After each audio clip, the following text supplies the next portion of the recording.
کې هم د هغې معنی معلومه نه وي او ډېر کرته خو داسې کېږي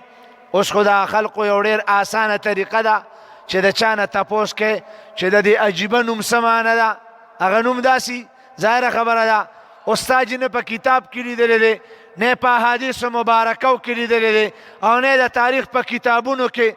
نه د فقه په اصطلاح کې نه په اصول حدیث کې او نه د ترجمه یا د تفسیر په یو کتاب قرآن مجید کې چرته هم داسې دا نوم اورېدلی شوی لیدلی شوی کتلی شوی نه وي نو چې کله د پلار نه او د مور نه یا داسې متعلقه بنده نه تپوس کوي چې دې ماشوم پاک له دې دا نوم ایښی دی نو د دې څه معنی ده نو په لنډو ټکو کې به راته وشي چې دا جنت کې یو دروازه ده دا د هغې دروازې نوم دی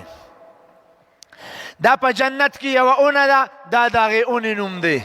دا یوه فرشته ده دا د هغې فرشتې نوم دی عجیبه فرشته ده عجیبه د جنت اونه ده عجیبه د جنت دروازه ده احادیث مبارکو کې د جنت دروازې بیان شوي دي د جنت د اونو تذکره هم شوې ده د الله پاک د ملایکو فرشتو تذکره هم شوې ده چرته خو هم شیخ الحدیث صاحب چرته خو هم شیخ القرآن صاحب چرته هم یو عالم صاحب چرته هم یو مفتی صاحب چې کوم دی نو دغه د اونې دا نوم دغه د دروازې دا نوم دغه د فرشتې دا نوم دا چرته ونه لیدو حیران په دې یم چې د پلار غریب چې ټول عمر یې په ګاڼۍ کې په جوک کې تیر کړی دی ټول عمر یې په پټي کې په شوتلو کې تیر کړی دی ټول عمر یې د بوساړې نه په تاوېدو کې تیر کړی دی پته نه لګي چې د کم ترجمې د تفسیر نه او د کم کتاب نه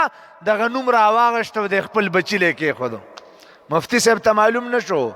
ولې لیکن دقې پلار ته معلوم شو چې دا خو د جنت د دروازې نوم دی ډېر اسانه خبره ده هسې د جنت د دروازې نوم دی